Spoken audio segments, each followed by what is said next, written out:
الحمد لله الذي هدانا لهذا وما كنا لنهتدي لولا أن هدانا الله.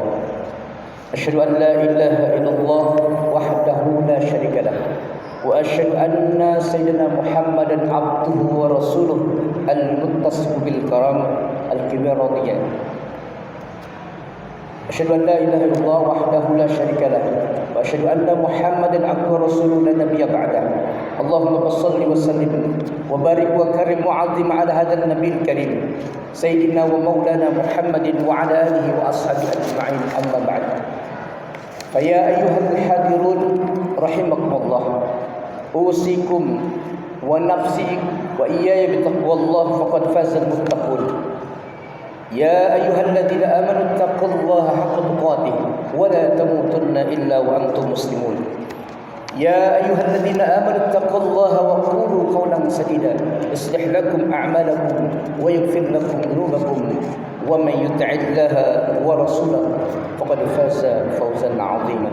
معاشر المسلمين وزمرة المؤمنين رحمكم الله.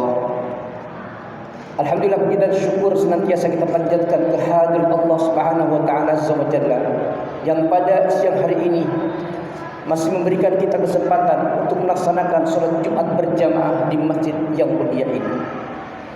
Salawat dan salam semoga tercurah limpahkan kepada junjungan kita, Nabi kita paduka alam baginda Nabi Muhammad sallallahu alaihi wasallam.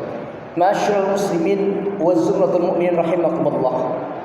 Khatib di atas mimbar mengajak kepada seluruh kaum muslimin, mari sama-sama kita meningkatkan kualitas keimanan dan ketakwaan kita kepada Allah Subhanahu wa taala Azza wa Jalla dengan takwa yang sebenar-benarnya, takwa yang sesungguh-sungguhnya, yakni menjalankan segala perintahnya dan menjauhi segala larangannya dengan ikhlas dan tulus karena Allah Subhanahu wa taala.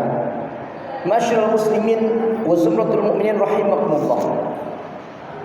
Sebagai manusia kita seringkali melakukan kesalahan, namun seringkali kita lupa kesalahan itu, sehingga datang teguran dari Allah Subhanahu wa taala baru kita sadar. Ketika turun musibah yang menimpa baru kita ingat kepada Allah Subhanahu wa taala. Diberikan umur yang panjang, sering kita menunda-nunda kebaikan, ibadah, nanti aja, ntar aja. Diberikan kekayaan bersifat angkuh dan kikir kadang-kadang. Inilah orang-orang yang tidak bersyukur pada Allah Subhanahu wa taala. Padahal Allah Subhanahu wa taala sudah menggariskan innal insana khuliqa halu'a idza massahu syarru jazua wa idza massahu alkhairu manu'a illa almusallin alladziina hum an salatihim daimun. Sesungguhnya manusia itu diciptakan keluh kesah, apabila ditimpa keburukan mengeluh, dan apabila diberikan kebaikan menjadi kikir, kecuali orang-orang yang salat, yang senantiasa terus-menerus menjalankan ibadah salat. Masyaallah muslimin yang dirahmati oleh Allah Subhanahu wa taala. Bukanlah setiap perkara yang menyebabkan manusia menjadi mulia, terhormat, berkedudukan tinggi, kaya raya, berarti Allah memuliakan kepada hamba itu. Tetapi itu hanyalah cobaan yang tidak mereka sadari, dan itu mungkin saja istidraj dari Allah Subhanahu wa taala. Dan bukan pula setiap perkara yang menyebabkan menjadi terhina, miskin, sempit rezeki, bukan berarti Allah menghinakan kepada hambanya, tetapi itu hanyalah cobaan. Dan itu adalah mereka ditetapkan oleh Allah Subhanahu wa taala. Karena semuanya itu sudah menjadi ketetapan Allah Subhanahu wa taala, sesuai kekuatannya dan sesuai kemampuannya. Kaya ataupun miskin bukan ukuran mulia di sisi Allah Subhanahu wa taala, tetapi keduanya memang saling membutuhkan. Yang kaya membutuhkan yang miskin, begitupun yang miskin membutuhkan yang kaya, dan semua itu saling gotong royong. Orang yang kaya butuh yang miskin, dan orang miskin pun butuh yang kaya. Oleh karena itu maka Allah Subhanahu wa taala berfirman, bukanlah fa'ammal insanu idza mabtalahu rabbuhu fa'akramahu wa na'amahu fayaqulu rabbi akraman wa amma idza mabtalahu faqadara alayhi rizqahu fayaqulu rabbi ahana kalla bal la tukrimuna al-yatim wa la tahadduna ala ta'amil miskin. Adapun manusia apabila diuji Tuhannya dan dimuliakannya serta dikaruniai kenikmatan olehnya, maka ia berkata, Tuhanku memuliakanku.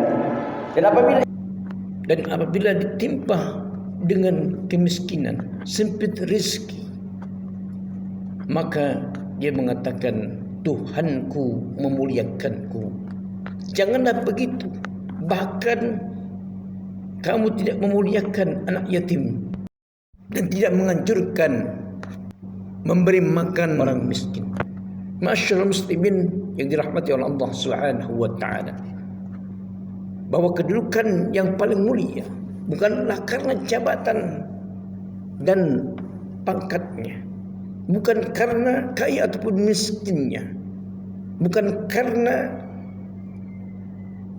golongan ajam ataupun golongan Arab, tetapi yang paling mulia di sisi Allah Subhanahu wa taala, inna akramakum indallahi atqakum. Sesungguhnya yang paling mulia di sisi Allah adalah yang paling bertakwa di antara kamu sekalian. Ma'asyiral muslimin rahimakumullah. Oleh karena itu maka kita seharusnya menjadi orang yang bertakwa kepada Allah Subhanahu wa taala, takut kepada Allah Subhanahu wa taala, senantiasa menjalankan perintah Allah Subhanahu wa taala dan menjauhi segala larangannya.